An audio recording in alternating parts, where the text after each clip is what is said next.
Boa tarde, pessoal do oitavo ano. Vamos começar mais uma das nossas aulas de ciências de forma remota, né, por conta da pandemia.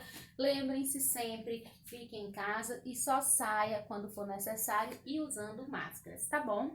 Nós vamos começar, eu vou começar fazendo a correção da atividade que eu passei para vocês de sistema digestório. Espero que vocês tenham gostado do vídeo sobre o sistema digestório, achei bastante interessante, por isso escolhi ele para vocês, tá bom? A correção, nós vamos fazer o seguinte. A primeira questão dizia assim: escreva no lugar correspondente o nome das partes que formam o aparelho digestório. Vocês tinham essa imagem aqui, não é isso? E eu vou dizer só o nome dos quadrinhos, tá bom? Então, nós temos boca, faringe, intestino delgado e ânus. Aí, do outro lado, nós temos esôfago, estômago e intestino grosso. Segunda questão, numere corretamente de acordo com o caminho que os alimentos percorrem durante a digestão. Então, 1 seria boca, 2 faringe, 3 esôfago, 4 estômago, 5 intestino delgado, 6 intestino grosso e 7 ânus, ok? Terceira, complete. A digestão tem início na boca, local onde os alimentos são mastigados e misturados com a saliva. Os dentes, as glândulas salivares e a língua participam desse processo, formando assim o bolo alimentar. Quarta questão, associe. Então, nós vamos associar os dentes. Incisivos cortam e rasgam o alimento. Caninos perfuram os alimentos. Premolares e molares trituram e amassam os alimentos. Então, a ordem ficaria 3, 1, 2. 5. Organize as sílabas, encontre a palavra e complete a afirmativa. Letra A. As glândulas salivares produzem e liberam a saliva. Letra B. A língua mistura o alimento mastigado com a saliva, formando assim o bolo alimentar. Pronto, pessoal? Então, feita a nossa correção, fechamos o sistema digestório, tá certo? Nós agora vamos iniciar um novo sistema, certo? Já vou adiantando que a gente vai trabalhar de 2 vezes esse sistema, por conta como as aulas são videoaulas, para não ficar muito cansativo para vocês e para que vocês possam entender bem, vou trabalhar de 2 vezes. Nós vamos trabalhar o sistema cardiovascular. É um dos sistemas dentro da biologia que eu mais gosto. Todos os sistemas do corpo humano é o que eu mais gosto. Espero que vocês também possam gostar, tá certo? Esse sistema cardiovascular, o sistema circulatório, como ele era conhecido mais antigamente, ele tem como principal função bombear sangue para o corpo, ou seja, distribuir sangue para o corpo. No momento que ele faz esse bombeamento, que ele faz essa distribuição de sangue para o corpo, ele vai levar sangue do coração para todas as partes do corpo, um sangue que a gente diz que é arterial, que é um sangue rico em oxigênio, e vai recolher das partes do corpo e levar para o coração um sangue que a gente chama de sangue venoso, que é um sangue pobre em oxigênio e rico em gás carbônico. Então, esse processo de distribuição e de recolhimento de sangue, desse tipo de sangue, é a principal função do sistema cardiovascular, que a gente vai resumir como a função bombear sangue para o corpo, tá certo? Ou distribuir sangue para o corpo, como vocês queiram. Os órgãos que formam esse sistema cardiovascular são vasos sanguíneos e coração, certo? Nos vasos sanguíneos, nós vamos ter 3 tipos a falar. Nós vamos ter as artérias, nós vamos ter as veias e nós vamos ter os capilares. As artérias, esses vasos recebem o nome de vasos porque eles são como se fossem canudinhos, certo? Por onde o sangue passa, por isso recebe o nome de vaso, é como se fossem canos por onde o sangue passa, tá certo?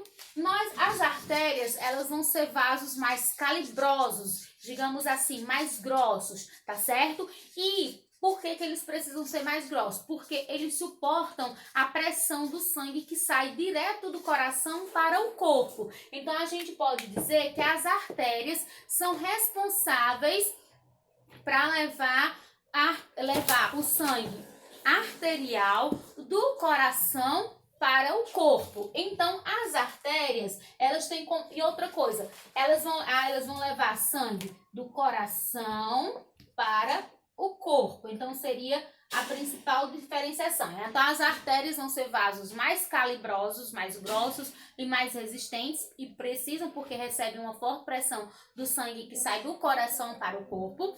Elas levam sangue do coração para todas as partes do corpo e a maioria das artérias transportam sangue que a gente chama de arterial, porque passa pela artéria, mas esse sangue ele é um sangue rico em gás oxigênio e pobre em gás carbônico. Uma exceção nesse caso são as artérias pulmonares. As artérias pulmonares, elas são as únicas artérias que vão transportar um sangue venoso, ou seja, um sangue pobre em oxigênio. E elas pegam o sangue do coração, sangue venoso, e levam para os pulmões. Então, a única exceção são as artérias pulmonares, tá certo? As veias, elas são vasos menos calibrosos e elas fazem o trabalho de levar sangue do corpo para o coração. Essas veias, tem uma coisa importante para vocês saberem, que as veias, principalmente as veias das pernas, elas têm umas válvulas, certo? Essas válvulas, elas funcionam impedindo que o sangue volte para baixo e que ele consiga, sim, chegar até o seu destino, que é o coração. Então, essas válvulas seriam mais ou menos assim, ó. Então, aqui, imagina que aqui dentro é a veia.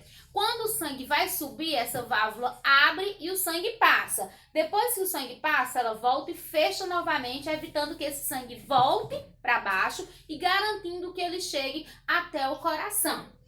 As veias, como eu disse para vocês, elas levam sangue do corpo para o coração. Então, elas transportam sangue que a gente chama de venoso porque passa pelas veias. E a característica desse sangue é um sangue pobre em oxigênio e rico em gás carbônico. Nas veias, nós também temos uma única exceção, que são as veias pulmonares.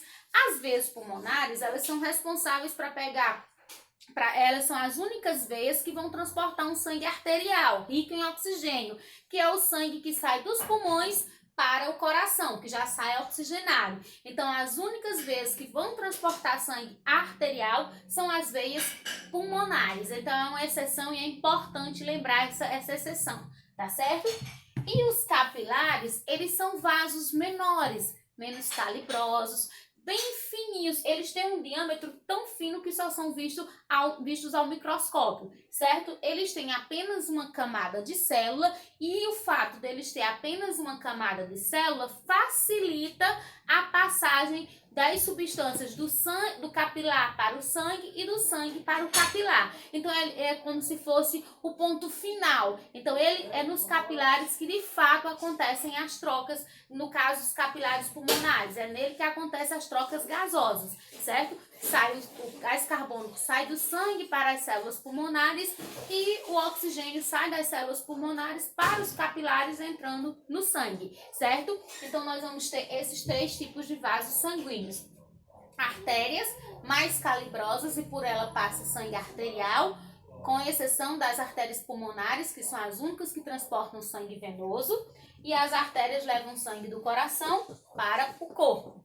Veias menos calibrosas transportam sangue venoso, que é o que? Um sangue rico em gás carbônico e pobre em oxigênio, levam sangue do corpo para o coração, certo? E lembrando que a única exceção são as veias pulmonares, que são as únicas veias que vão transportar sangue arterial, tá ok? E os capilares são os vasos diminutos, menorzinhos. O coração, ele funciona como uma bomba, porque a função dele realmente é bombear sangue.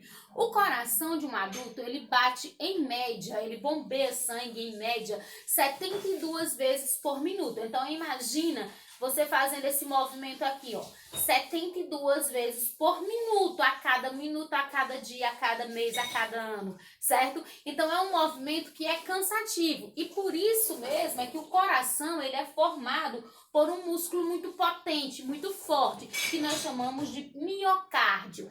Externamente, esse coração é revestido por uma membrana que nós chamamos de pericárdio.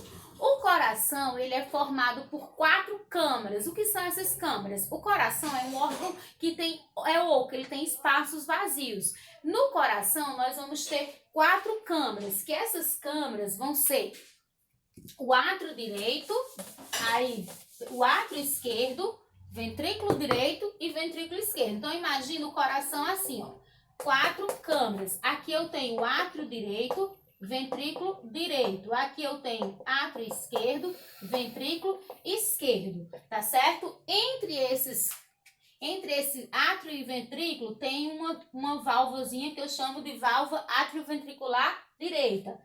Aqui entre o átrio esquerdo e o ventrículo esquerdo eu também tenho uma válvulazinha que eu chamo de válvula atrioventricular esquerda. E essas válvulas é quem vão permitir a passagem do sangue do átrio direito para o ventrículo direito, do átrio esquerdo para o ventrículo esquerdo. Então, o coração ele vai ter essas 4 câmaras. Essa passagem de sangue de um para o outro vai acontecer através de 2 processos básicos de funcionamento do coração. O coração, ele tem 2 movimentos, que é sístole e diástole. A diástole é quando o coração está relaxado e a sístole é quando o coração contrai. Então, a diástole é o movimento de relaxamento do coração, do músculo cardíaco, do coração. E a sístole é a contração do músculo cardíaco, a contração do coração, tá certo? Então, pessoal, nós vamos encerrar aqui, tem muito para a gente falar ainda sobre sistema cardiovascular, mas a gente vai falar na próxima aula, que a gente vai falar sobre o ciclo cardíaco, como é que acontece essa distribuição de sangue. Hoje nós falamos sobre a função, sobre os órgãos que compõem, sobre o coração, sobre suas cavidades e seus movimentos, e na próxima aula a gente vai iniciar falando do ciclo cardíaco, como acontece essa distribuição de sangue no corpo. Assistam a videoaula, a atividade vou colocar para vocês também no grupo, para copiar perguntas no caderno, resolver, manda a foto para mim, comprovando que você fez. E lembrando que eu estou disponível de 1 até as 6h15 para tirar dúvida e receba as atividades durante o dia da quarta ou no máximo até na quarta da próxima semana. Lembrem-se, atividades são as presenças de vocês. Tá bom, pessoal? Tchau e um abraço.